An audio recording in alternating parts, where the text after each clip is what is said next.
What's up, everybody? This is Rom Shack. So today we're doing a final video on my Kessen 2 walkthrough. This is kind of like a summation of everything. I'm doing another version of the Battle of East Lao because I love this level.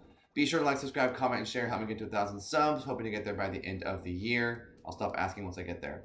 Yeah, so this is just gonna be, I'm gonna get right into it. This is just a video where I'm gonna talk about everything I liked about Kessen 2. I've done one of these videos a long time ago, but I played through this game with a kind of a different mindset this time, so I wanted to just kind of talk about a lot of things. This will probably be a longer video, which is why I picked the level Battle of East Lao, because this is a longer level and it's a very fun level where it's just me and Zhuge Liang taking on every enemy in the game except for the commanders. I think Sun Quan's not alive anymore at this point, and neither is Cao Cao. And so it's just Himiko and all the red and blue people. So it's going to be great. Last week I hit in the top left corner, so I was like, I want to do that again, and then I was like, what can I do apart from just doing this again? I was like, I have an idea. I'll just review the whole game all at once, and it'll be great. So, yeah, so I have a long list of things I'm going to talk through here. If you're new to the channel, I've played through this game. Kessen 2 is great. If you don't know what Kessen 2 is, I hope you know what it is. It's an amazing game. But if you're new to what this game is, Kessen 2 is I guess it would be a real-time strategy game, if you will. Like, you kind of have a top-down shot of everything, but it's like not really a real-time strategy game. I wouldn't call it like it's not directly one of those, but you basically control a commander or a general or officers, or a bunch, depending on who you're playing as, and you go through battles and do all this great stuff. So, Kessen 2 is a great game. It's a game where you are playing through the Romance of the Three Kingdoms era. It's, I would say, Kessen's first true attempt to kind of do a story-driven game. I think they did a really good job. Kessen 1 is based in Japan, but Kessen 2 is the only Kessen game that deals with the Three Kingdoms era, which, if you don't know, is feudal China, the Shu, Wu, and Wei, battles that happened over history. There's a whole bunch of games on them. Koei loves the Romance of the Three Kingdoms era. I don't blame them. It's awesome. So, everyone seems to be ignoring Zhuge Liang, so I'll bring Zhuge Liang into this fight. But, yeah, so Koei loves their Three Kingdoms of the era games, and this is one of their first games where they really tried to just do everything. Like, they just wanted to make it a complete full narrative where it's Liu Bei trying to basically recapture Diao Chan, who's a character that's kind of not, I don't think she's even real, but you're just playing as Liu Bei. You go through the game, you have cutscenes, it's very story driven. You have a lot of choices to make. Gameplay is you go through each of the levels, as we did, and just kick butt, do whatever it takes to win the level, and then when you do that, then you progress to the next level. You see the benefit of your actions, and then from there, you just have a good time trying to progress the game and rescue Diao Chan. It's a very simple story, but it has depth to it. There's like a whole Mandate of Heaven thing going on in the background where your character is trying to, Liu Bei is trying to, Heaven wants Cao Cao to be the best or whatever, and Liu Bei wants to go against that, which I guess makes sense because Cao Cao is kind of renowned as being stern and a little bit of a dictator. So it kind of makes sense. But yeah, so then you go through, there's like funny characters. There's a lot of characters in this game. Actually, this is a cool thing. Every single general that is in the game is a unique officer, which, unlike Dynasty Warriors and Samurai Warriors and every game like that, there's always a whole bunch of generic looking officers. Koei went all out for Kessen games, or at least for Kessen 2, and made every single general unique and have a unique voice and animations and stuff like that. It's pretty awesome. So they did a great job with setting the stage here. Story-driven game. It's awesome. And yeah, you obviously play as... You don't play as the troops. You play as a commanding officer, and you kind of just run around and, use your powers to kind of influence the battle. The battles are very big, very general versus general is these giant, what's happening on screen right now, where it's you're watching all these troops just clash and fight each other, and then you are able to control each of the commanders and move units around, charge, and then do all your magic abilities. Three classes of generals in this game. There's magic officers, there's the generals, and there's like kind of the hybrid, which is what Jiang Wei here is. So you just play through and you kick butt. It's pretty fun. It's very simple, but it's got a lot of depth at the same time. There's a lot of progression, which I'll get to when I get to the gameplay section of this. Um, by the end of the game, you do feel super invested to all your generals. You watch as your characters grow up and change, and they gain new abilities, and they have great dialogue in their cutscenes and stuff like that. You see Liu Bei and Cao Cao as leaders. You see that Liu Bei is pretty simple-minded at the beginning of the game. He just wants to rescue his lover, I guess. Diao Chan is his lover. That's what it always says. I don't know what that means. But she's his lover, so that's cool. And Cao Cao is just trying to rule the world, basically. But then you kind of see the depth of each one. Liu Bei realizes that life is bigger than just like a simple rescue mission. And even Diao Chen comments on how powerful he's become by the end of the game. Cao Cao goes from being just this ruthless dictator type character to actually having a soft spot. You like learn about his mom and all this stuff. If you need spoilers, sorry, I'm ruining some of the game. I'm not ruining all of it though. And besides, I can't do it justice. So if that makes you invested in wanting to play the game, then go for it because it's amazing. So I realized that I was just ruining the entire story, but who cares?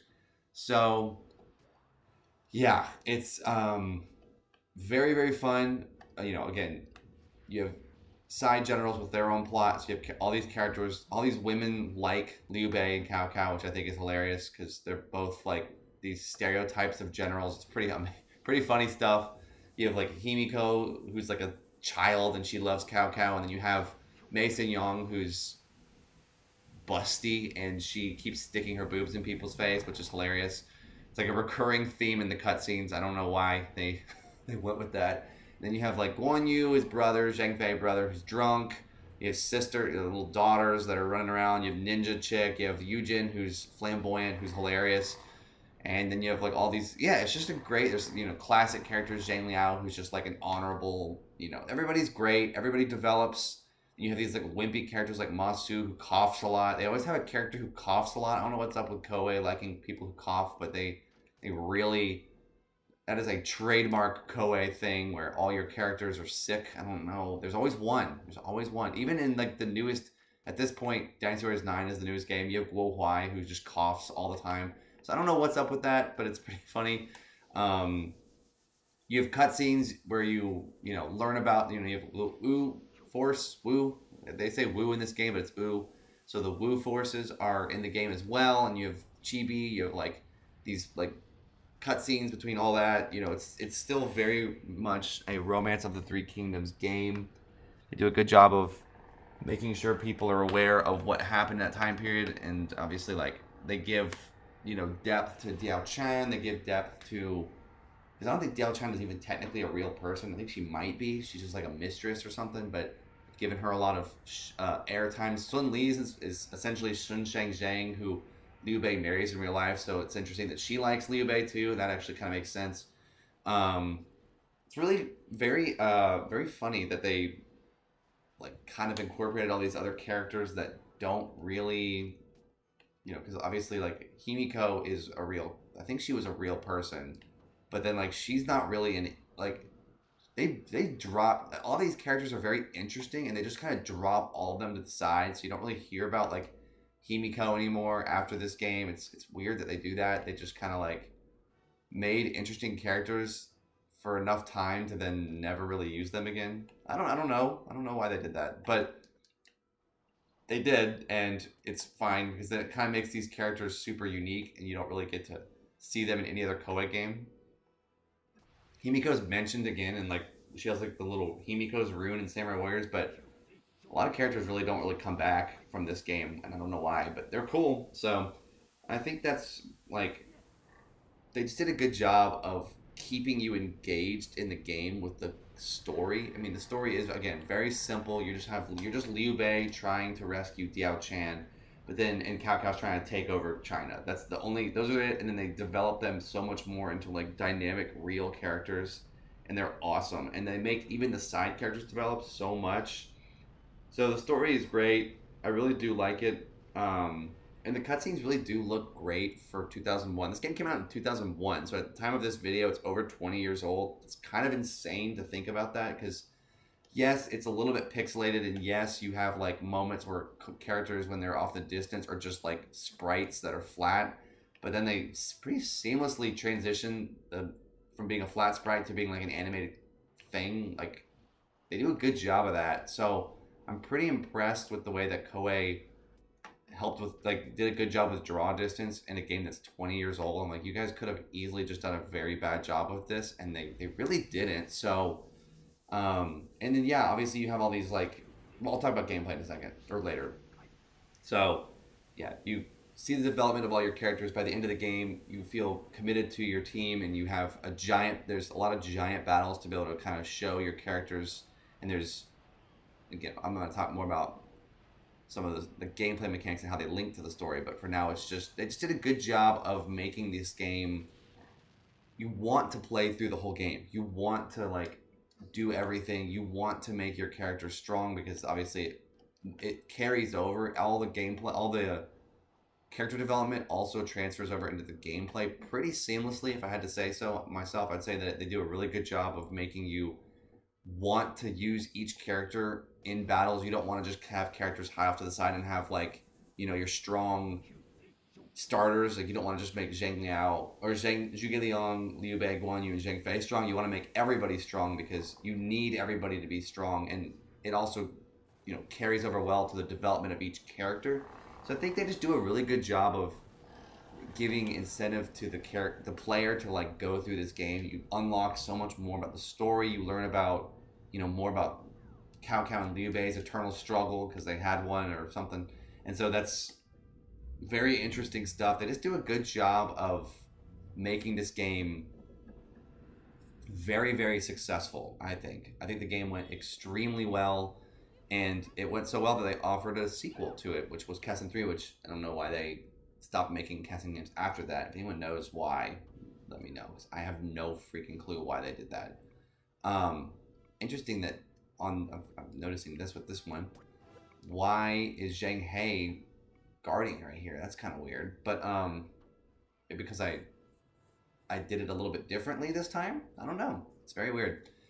If the generals actually stay and block Liu Bei and Zhuge Liang from getting reinforcements, that's fascinating. So again, this game is great. This is probably a good way to transition over to the gameplay because I didn't expect this to happen. So the way the gameplay works in Kessen 2 is you start the level and there's usually like some dramatic menu option where it's like, and then it just shows like the name of the battle and it's like battle, and then you're like, okay, cool. Then the narrator guy talks, and that classic narrator voice from all the old Dynasty Warriors games is in this game, where he just like has the most epic deep voice, and he's like talks a lot about like what's going on in China and all this great stuff, and it's really hilarious, like very iconic, very like early 2000s, which is why I like it so much. They just do a great job of they do a great job of kind of like telling the narrative with these little like, they tried to do it again in Dynasty Warriors 9, but they epically failed. Dynasty Warriors 9 was terrible, which I've talked about that a million times. But Dynasty Warriors 9 sucks, and they try to do it again, but not as well in Dynasty Warriors 9. But basically, they try to introduce the story of the game with these like, I don't know how you would call what you would call these things, but it's like essentially, what is happening? Hold on. Let's go ahead and do a before. Let's do a big charge right there. So the way the gameplay works is you start each level. There's the big dramatic gong sound to signal that you're starting a new level. Then you go through cutscenes where you learn about what's going on. You know, Liu Bei one time thinks Diao Chan is dead, and she's not. Spoiler. And you know, you go through all the stuff that's going on in the background of the game, which is great. And then from there, you have these like tactical strategies. So then you'll have like there's a lot of variety in this game, so that's why I'm switching over to gameplay now, because you have these tactical strategies which usually are like train troops, recruit troops, you know, and get an officer to come to your side, stuff like that. And they make a difference. All of them really do. So you have like you can train your troops at the beginning of the game, which is really good because then it allows you to get more powerful magic attacks and powerful general abilities early in the game, and then you can kind of like use that to kind of steamroll through levels. But then obviously you stay strong forever, and so you can always just turn the tide of every battle that you're in. It's great stuff. There's also like tactical strategy where you basically seduce an officer, get them to join your side, something like that. Not seduce, sorry, but get like manipulate officers to join your side, stuff like that. Um, you know, there's like a poetry one where you increase your team's morale.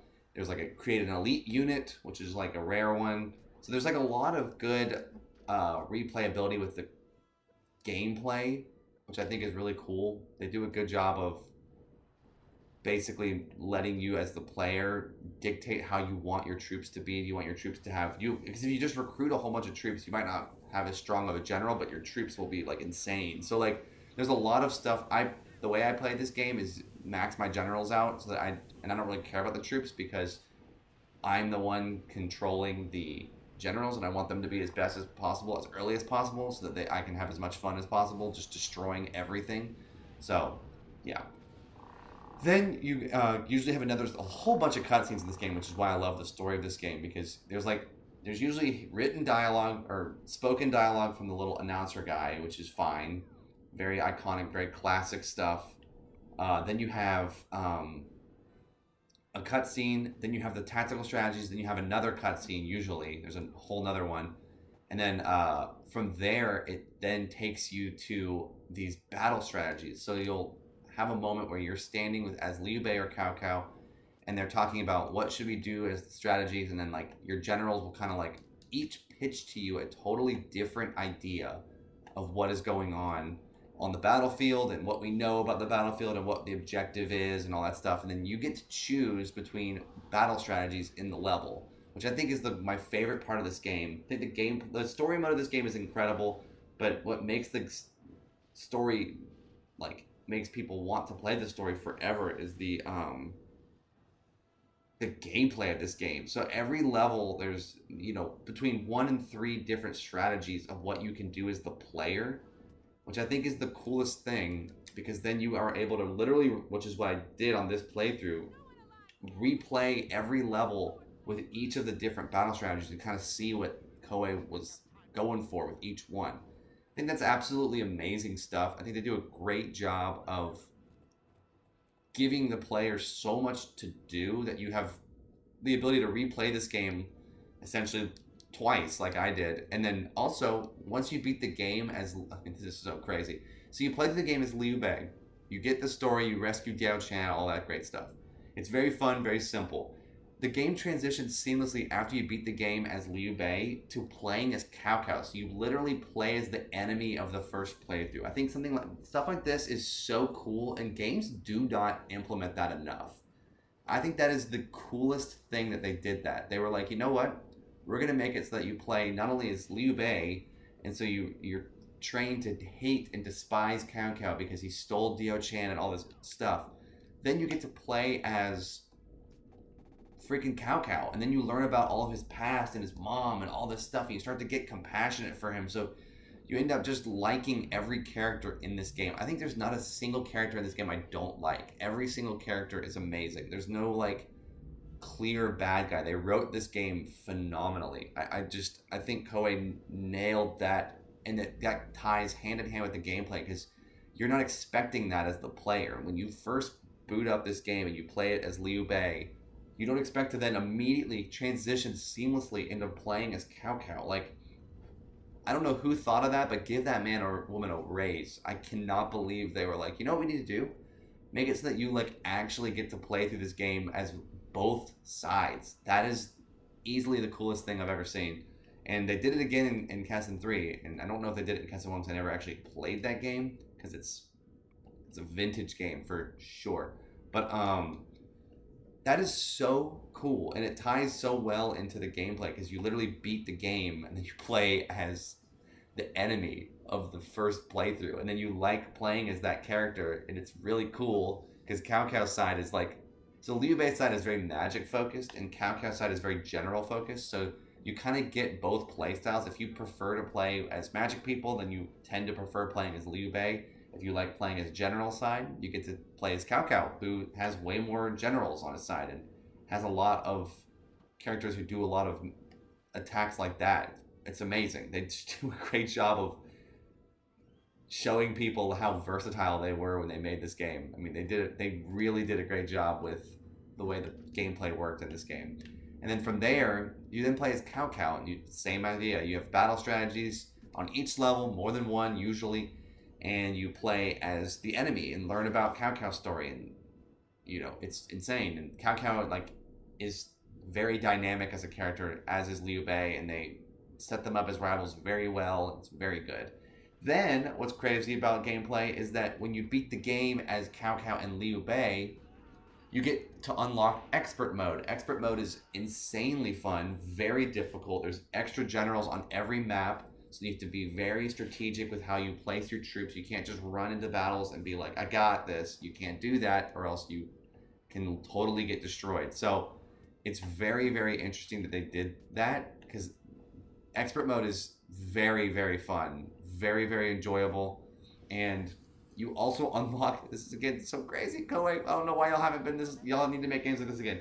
Koei made it where that when you beat the game on Expert Mode, you unlock a secret level for Cao Cao and for Liu Bei. So that's what East Lao is. East Lao is the secret Liu Bei level. I don't remember what the name of Cao Cao's is. It's like, whatever. But you get to literally play through both levels. I mean, I think there's secret levels for beating the game on a harder difficulty. So many games nowadays, when you beat a game, it's just like, you get a calling card or like a Xbox bonus points or whatever. But this game, they literally give you an extra level. So when you make your characters beasts, you get you get an extra level to kick some butt. Absolutely amazing stuff. The gameplay of this game was so good, and it ties hand in hand. I don't even know if I'll be able to call things for this because they're so seamless. The gameplay and the story of this game are so well intertwined that you're just like, you want to do both forever. Like, they're so good. So I'm just proud of Koei for the way that they made a really just phenomenal game in Kessen. Like, Kessen 2 is one of my favorite games just because they do such a great job of like implementing great story mechanics mixed with gameplay so seamlessly. I think it does a great job of that. And so yeah, you can literally replay every single battle strategy, every single level with different tactical strategies and with different battle strategies, and get a very different experience every time. And the way that the game works is every time you play through the game, you can basically, certain characters become super strong and certain characters don't, and it depends on how you want to play the game. The game gives you so much freedom as the player to just run around and do what you want to do. It's absolutely amazing. Excuse me. But it's just, they just do a great job. Excuse me, cough's coming back. I've been talking a long time. But yeah. You get to play through the game and you get to experience all the characters, and then you also get to make your characters super strong. And yeah, I mean, I've played through this game twice now on this channel. I've played through it before as a kid. You literally, like, it's so easy in this game to never have the same experience twice. And I think that is something that is really, really cool about this game, is that you're incentivized as the player. I think having a pathing issue. Oh my gosh. See, this is one of the weaknesses. I'll get to this. I'll get to the weaknesses later, but this is one of them. Pathing is a problem in this game. Characters will just stop and stand there and look at each other like idiots. This level has kind of an urgency thing, and we've got two generals just standing there to the side like idiots. It's great. But yeah, so the story mode is so good, and you're incentivized to learn more about the story as you play through the game. And then if you keep playing through the game, even on the hardest difficulty, you get even more story, and you get even more of an ending of the game. And I think that's just so incredible. They did such a good job of intertwining these two things. And so I think it's just comedic how good it is. They just, it's just so good. Anyway, so I'll move on from that. The commander stuff is really fun. I think that when you get to learn your characters, like, obviously even the story mode is advanced by what your characters can do. So like when Huang Zhong is obviously a renowned bowman, you can tell that Ma Chao's troops are bow people, but then he doesn't have volley until you develop him better, which I think is cool. Like characters develop even in the gameplay mechanics themselves, which I think is really cool. So I'm just proud of Koei for the way that they like implemented so seamlessly a great story of a game and also tied the gameplay loop into it as well. Um, the battlegrounds are very simple in this game. You know, it's just usually a wide open space, and then you just grab all your troops and go and just kick some butt. That's basically what this game turns into. Is you just have giant battles, you know, and there's obviously siege battles, and there are river battles, which I'll talk about in a second. Um, but each of the battles really do. I have to make her. This is the weakness right here, y'all. Witnessing one of the downfalls of this game, which is pathing. Pathing is complete garbage in this game. And let's see what can I have? Just like launch out real quick, and he's making me nervous because he's like getting hurt and crap. But can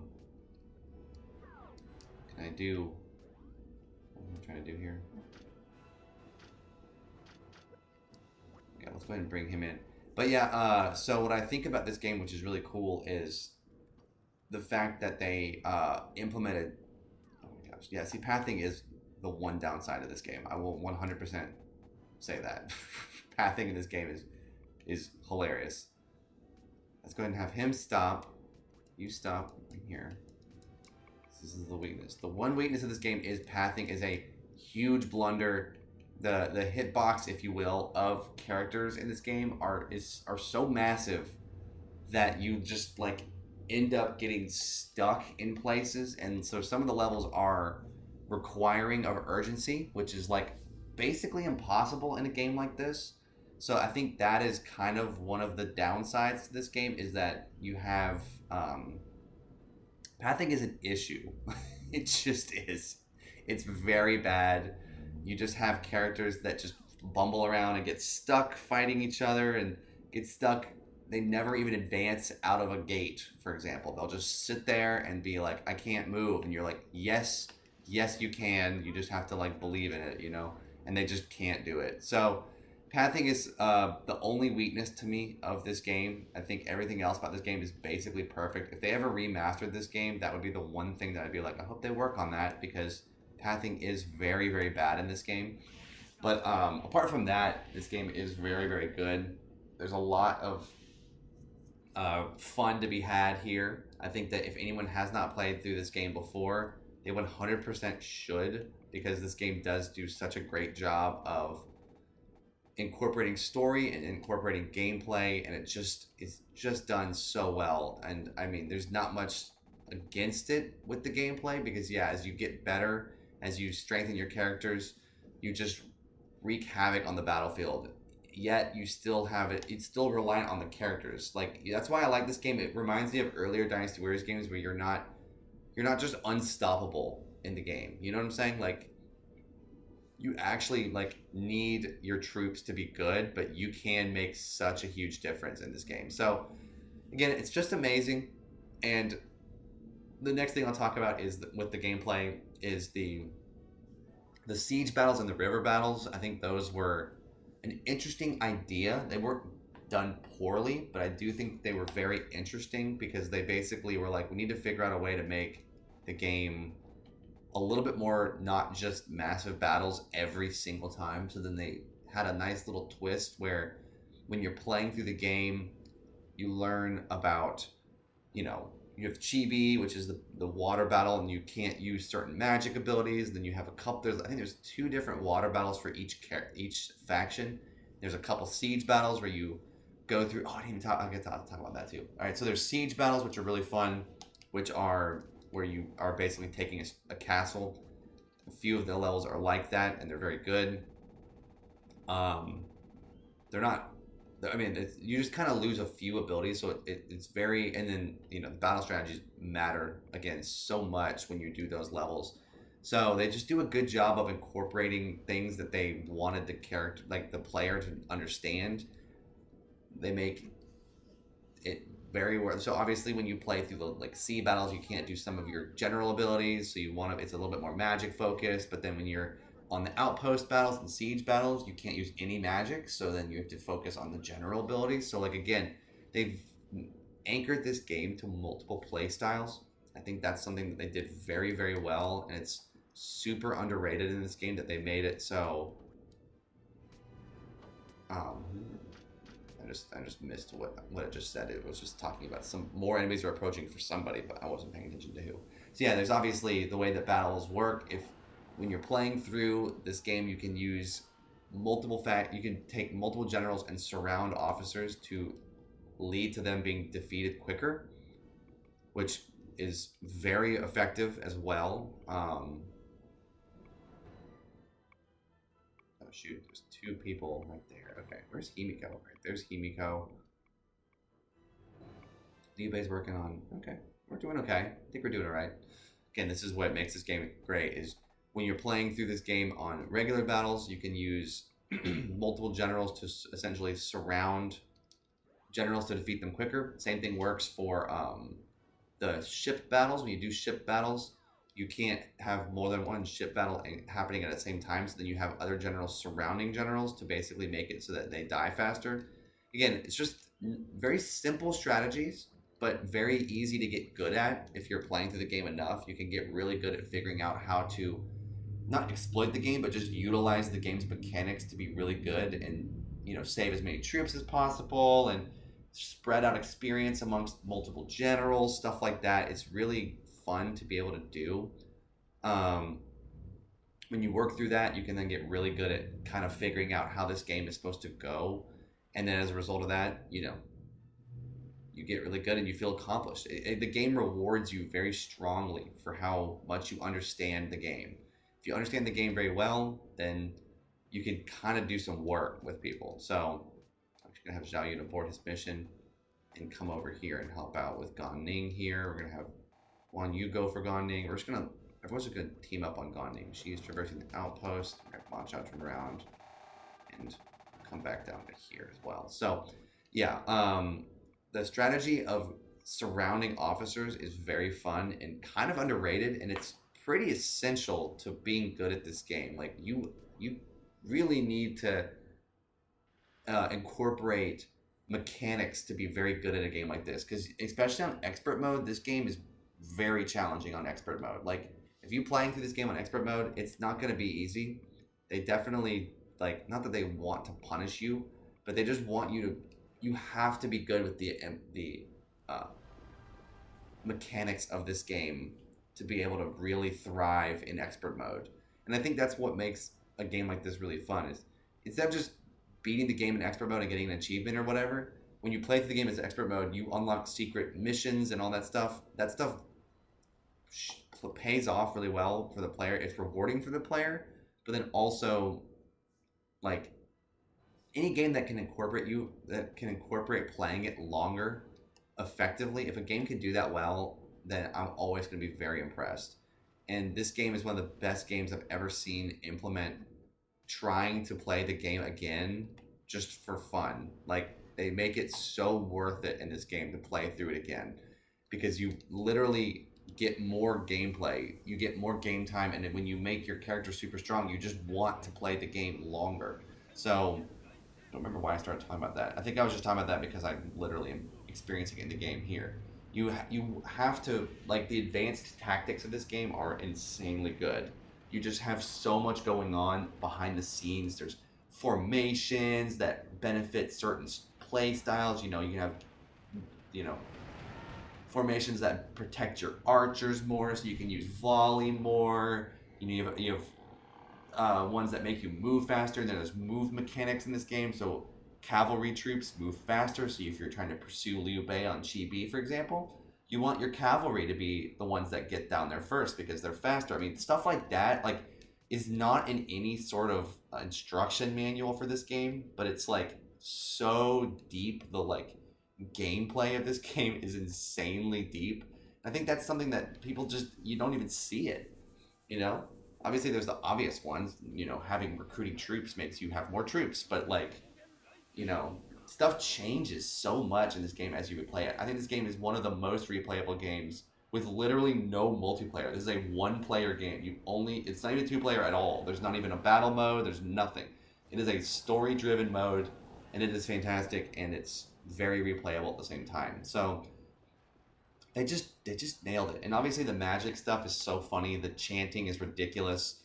The things that they say when they charge are funny. Everything about this game like has a charm to it. It's very it just feels very like early Koei, and I love it because early Koei just kind of was like we just don't really like they were just they didn't really care. They were just having fun with the games. You could tell there was a lot of passion in these early Koei games because they were just like, what can we implement? Like, how can we be funny? How can we be edgy? How can we be just amusing? And then how can we also be serious and also incorporate like good gameplay mechanics? And like, there's so much depth to early Koei games, and it's so like because I mean they kind of had an RPG element to them almost, which I think is why I just have such a good time playing through these games. It's like they just you get a totally different experience every time, but it's not as much of a commitment as like playing through Final Fantasy, for example, where it's like it takes years. This game doesn't take very long to beat. Like I make it take a long time because I'm playing through every single battle strategy in that walkthrough I just did. But like you don't have to do that. You can just speedrun this thing. There's amazing side generals. I didn't even talk about this. I meant to. So when you're playing through the game, there's also branching paths, which is awesome. So you get story from each of the different branching paths. But also when you do that, you unlock certain generals, you unlock certain scenarios. It's really, really incredible. They do a great job of um, what is what is Zhao Yun doing? Did I not tell Zhao Yun to attack? That's hilarious. I meant to do this. Well, while we're here, let's go ahead and do this. But yeah. So I think what's so crazy is that there's branching story. There's story in this game, and there's also branching paths. So you have different there's like multiple versions. I think there's two different versions of it for each faction. So you have different. You basically make a whole bunch of different choices, and they're not so big that you feel like you're ruining the game for yourself, but they're super important enough that you get different generals, you get different like strengths and different weaknesses. It's really awesome. So like for me, I always pick the other faction and recruit those people because they're more interesting than always fighting the people you always fight. So I think that's why I picked it. But like again, very unique stuff. They just do a great job in this game of giving you so much of a reason to just keep going through it and just keep figuring out what you want to do. There's a lot of choice. I miss choice in video games. You don't really have that anymore. But yeah, like you just go through and you get to see it. You get to see the response. Everybody, how people respond to what you do. It's just incredible. So, I will say that the water battles are not as great, but they're just so simple compared to what the main battles are because you can't use some of your abilities and stuff like that. So I think that stuff is just kind of like a little bit of a bummer. And then with the outputs, same. Like you just kind of, it's weird to take stuff away from the player. I just always kind of, I mean, especially with this game being such a choice-driven game, it's kind of strange that they did that. But again, it's another form of strategy because in the water battles you definitely want to surround generals very quickly. That's what you're like meant to do, is surround generals and then have little moments where you have the trigger where you basically weaken people's morale. That's like what the whole point of those battles are for, and it's pretty cool the way that it's just it's this but more profound, or sorry, more augmented, I'll say, because you have to do that to win the water battles without losing generals. So it's just awesome. They just nailed it with this game. The outposts are interesting because they usually implement some cool secret weapon that you can pick to use as your generals. And again, they just do a great job of incentivizing the player to like go through the game and figure out what they want to do. And it's just glorious, honestly. So I'm trying to think if there's anything else I want to say. I've kind of gone through this in a lot of detail. Branching battles are really fun, in my opinion. The fact that you can go through that and And then there's also the same thing, as I've said before, there's different versions of each of those battles. I took the time to code different options for going through each of the options of what, like, so there's just choice on choice on choice, essentially. You just get to do so much. It's great. I mean, I don't even know how else to say it with that. But yeah, I think that everybody should replay this game. Everybody should play these early Koei games because I think there's a lot to be. It's just very admirable the way that they put so much effort into every single thing. You know, you have cutscenes, lots of dialogue. You have lots of different customization with your tactical strategies. You have the ability to choose different ways the battle will unfold. You have branching paths where you can choose Mount Dingjun or fight the Non-Mon, and each of the characters in these little side battles also has unique animations and also has unique abilities and also has unique dialogue and story. And I think that's just you wouldn't even have access to that unless you go through and play through it like this. So like they're giving the players so much freedom. It's really incredible. So I just appreciate what Koei did. I appreciate the way that they handled early Dynasty Warriors and Kessen games and Samurai Warriors games. They implement and weave so seamlessly gameplay and story. And I think Kessen is one of the best. Kessen 2 specifically is one of the best examples of implementing a fun story, entertaining story, incredible gameplay with very few weaknesses. The only weakness really is pathing, which you saw in this video as I was just letting gameplay go behind me as I talked about this stuff. You see that pathing is hilariously bad, where characters just stand there next to each other and just won't pass through a gate, and they won't reinforce their troops because they go, there's a wall here and I can't get through it. So that's hilarious to me. But and that the water battles are a little bit slow, except for some of them are fun, but some of them are just really tedious. But again, they implemented a lot of great strategy there. I think this game has an amazing amount of story and strategy, and they handle it very well. Um, they really just nail it. They nail it. The formula is very good in Kessen 2. Each battle doesn't take too long. You're not spending hours and hours and hours. The longest I think I ever take on a battle is about an hour, maybe a little bit more when you include cutscenes and all that stuff. So that's a commitment, but that's not, if it's raining outside, you can gun out you can play through a game of this in an hour. Like, it's not too terrible. So again, I think they just do a really, really good job of giving the players so much to do, so much fun, so much choice, and they just nail it. They really do. And so I think I'm trying to think if there's anything else I wanted to say. So I will let the rest of the battle continue to go through. I'm gonna finish the level. I wouldn't just stop the video at that point. I want to show people how I beat it. So yeah, I think that was pretty much all I want to say though. Gameplay is amazing. Cutscenes are amazing. Replayability really is something that just needs to be celebrated. Games nowadays, I feel like, don't incorporate a desire for replayability the same way that Kessen 2 does. The fact that you play through the game, then you play through as the enemy faction, then you beat it, you get expert mode, and then you have an incentive to play through literally both factions again. Like, that to me is what is absolutely incredible about this game. Like, they literally make it so that you as the player want to play through a single player story mode 4 different times. They want you to beat it 4 times, and you do. I did. That's what I did. I played through the game 4 times. I regret nothing. It's absolutely worth it to play through this game 4 times because you get so much going on here. So I may lose Zhuge Liang in this little thing, which would be kind of a bummer, but we'll see. I definitely am going to have Zhang Fei go there, and we'll see if we can recover it. But I don't think we're going to be able to keep Liu Bei or Zhuge Liang alive. Again, you don't want any of your generals to die in this game, and the replayability of this game is fun so that you can actually, do that. It's worth it. But it's just a very fun game. Very, very fun. So we just have a good time. There's not a lot of downsides to playing through a game like this. The story mode is incredible. Everybody is very fun to play as. It's just incredible stuff.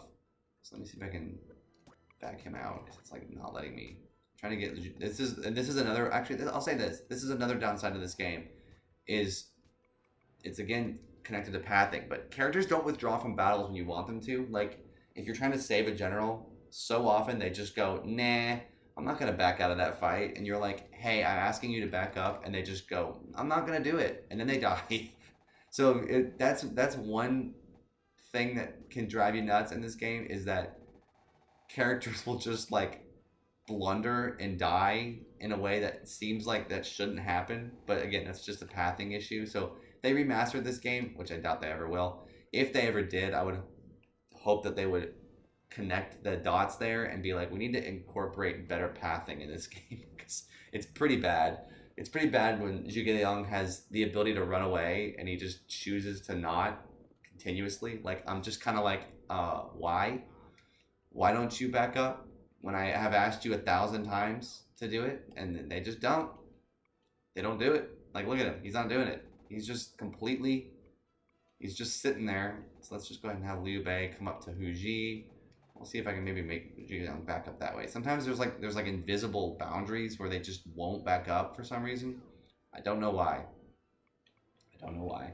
But pathing is a problem, and it's hilarious to see how bad it can get. Because obviously you have characters like Zhuge Liang right now who should back up. I've commanded him to. Looks like he's finally listening because his little weird T thing backed up. Or it's spun around at least, so he's thinking about it now. But again, anxiety when you're trying to back characters that are weak up. And when you play through this on an expert mode, you're going to have a couple generals backing up. So the issues of the game are more noticed when you play through the game on expert mode. For sure. It's very obvious. So, anyway, I love this game. I think it's great. I'll let the rest of it go. We did manage to save Zhuge Liang, so that makes me look a little bit better. It's all about that, right? So, yeah, it's just a lot of fun. I think Kessen 2 is super underrated. I don't think people realize just how fun this game is. And I think I recommend to everybody get Kessen 2 and maybe 3. I think they're both worth it. But I don't really know. I haven't played Kessen 1, so if people think that's worth it, let me know, because I've never played it. So, yeah, you have abilities like this. You just rampage through troops. You can change the tide. And Lily is very strong in this playthrough because, I don't know why, I used Rush very effectively when she was new. And so then she became insanely good.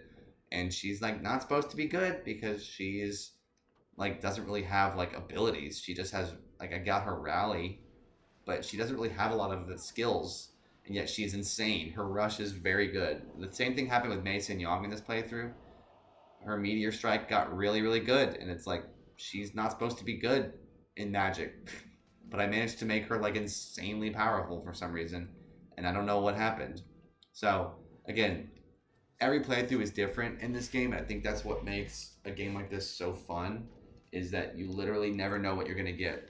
And the fact that they make a game with such a diverse set of characters, skills, and they give you 4 reasons to replay it allows you to pretty much get you get the gist very strongly of what they wanted you to understand with this game.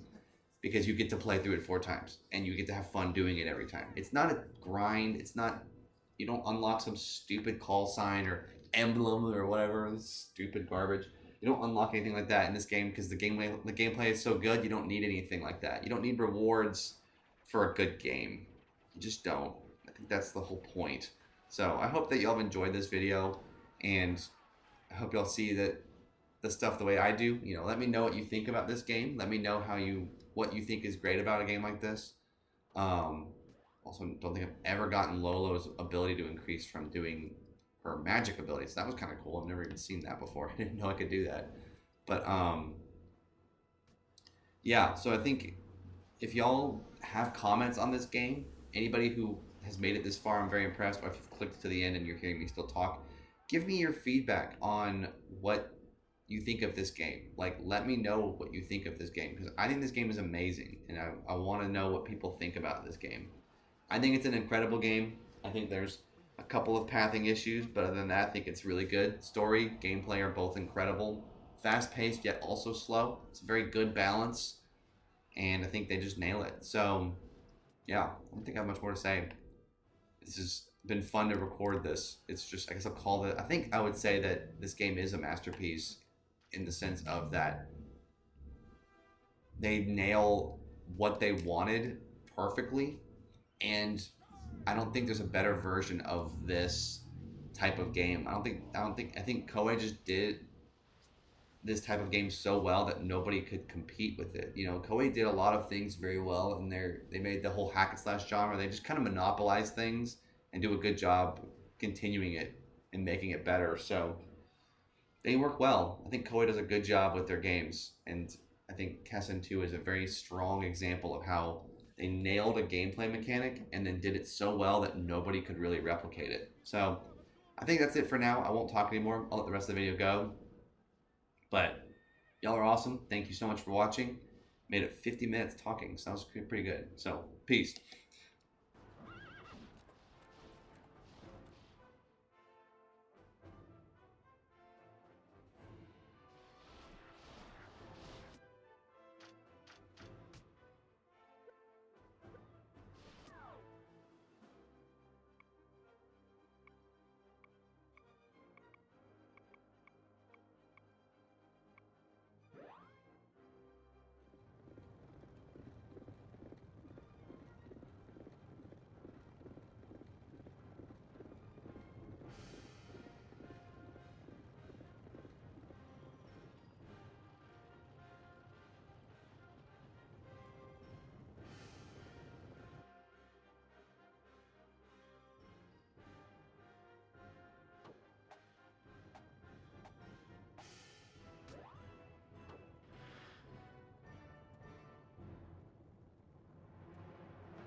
me, General!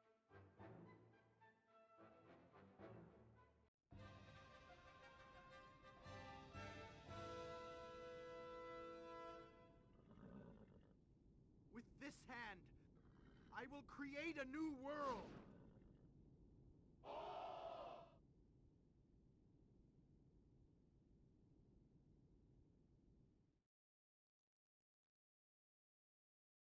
This stinks!